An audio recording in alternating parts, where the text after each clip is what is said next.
Zero ಟ್ರಾಫಿಕ್ನಲ್ಲಿ ಗಂಭೀರ ಸ್ಥಿತಿಯಲ್ಲಿದ್ದ ನವಜಾತ ಶಿಶು ರವಾನೆ.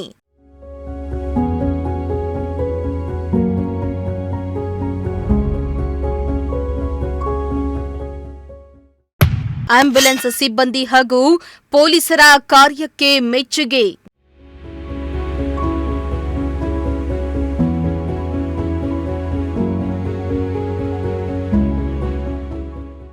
ಕೇವಲ 10 ಗಂಟೆ ಹಿಂದೆ ಜನಿಸಿದ ಮಗುವಿಗೆ ಕರುಳು ಹೊರಗೆ ಬಂದಿದ್ದು, ಮಗು ಸಾವು ಬದುಕಿನ ನಡುವೆ ಹೋರಾಟ ಮಾಡ್ತಾ ಇತ್ತು. ಹೀಗಾಗಿ ಮಗುವಿಗೆ ತುರ್ತು ಚಿಕಿತ್ಸೆ ಅನಿವಾರ್ಯ ಆಗಿತ್ತು. ಮಗುವನ್ನ ಉಳಿಸಲು ಆಂಬ್ಯುಲೆನ್ಸ್ ಚಾಲಕರು ಒತ್ತೆ ಇಟ್ಟಿದ್ರು. ಹೀಗಾಗಿ ಗಂಭೀರ ಆರೋಗ್ಯ ಸಮಸ್ಯೆಯಿಂದ ಬಳಲ್ತಾ ಇದ್ದ ನವಜಾತ ಗಂಡು ಶಿಶುವನ್ನ ಜೀವ ರಕ್ಷಣೆಗಾಗಿ ಕೊಪ್ಪಳದ ಆಸ್ಪತ್ರೆಯಿಂದ ಝೀರೋ ಟ್ರಾಫಿಕ್ನಲ್ಲಿ ಹುಬ್ಬಳ್ಳಿಯ ಕಿಮ್ಸ್ ಆಸ್ಪತ್ರೆಗೆ ರವಾನೆ ಮಾಡಲಾಯಿತು. ಇನ್ನು ಆಂಬ್ಯುಲೆನ್ಸ್ ಚಾಲಕರಿಗೆ ಪೊಲೀಸ್ ಕೂಡ ಸಾಥ್ ನೀಡಿದ್ರು.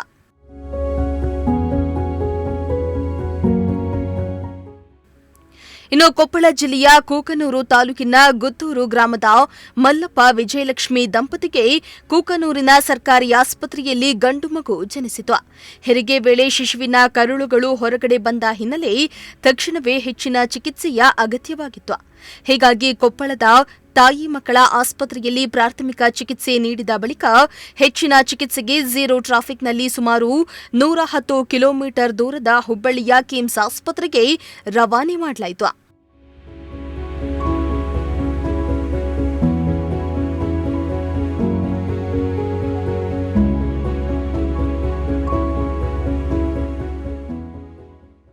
ಇನ್ನು ನವಜಾತ ಶಿಶುವಿನ ಆರೋಗ್ಯ ಗಂಭೀರವಾಗಿದ್ದರಿಂದ ಆದಷ್ಟು ಬೇಗ ಮಗುವನ್ನ ಕಿಮ್ಸ್ ಆಸ್ಪತ್ರೆಗೆ ದಾಖಲಿಸಬೇಕಾಗಿತ್ತು. ಹೀಗಾಗಿ ಟೈಮ್ ವೇಸ್ಟ್ ಮಾಡದಂತೆ 5 ಆಂಬ್ಯುಲೆನ್ಸ್ಗಳ ಸಹಾಯದಿಂದ ಝೀರೋ ಟ್ರಾಫಿಕ್ ವ್ಯವಸ್ಥೆಯನ್ನ ಮಾಡಲಾಯಿತು. ಆಂಬ್ಯುಲೆನ್ಸ್ ಸಿಬ್ಬಂದಿ ನಿರಂತರ ವೈದ್ಯಕೀಯ ನಿಗಾ ವಹಿಸಿಕೊಂಡು ಶಿಶುವನ್ನ ಹುಬ್ಬಳ್ಳಿಗೆ ರವಾನೆ ಮಾಡಿದ್ರು.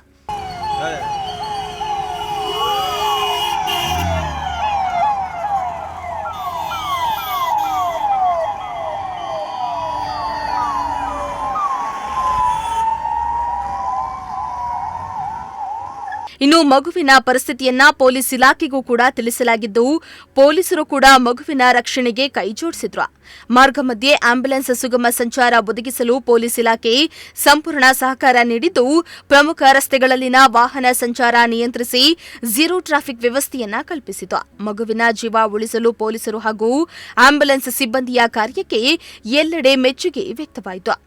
ದೇವರ ದಯೆಯಿಂದ ಮಗು ಪ್ರಾಣಾಪಾಯದಿಂದ ಪಾರಾಗ್ಲಿ ಅನ್ನೋದು ಪ್ರಜಾಶಕ್ತಿ ಟಿವಿಯ ಆಶಯ ಆಗಿದೆ. Bureau report, Prajashakti TV.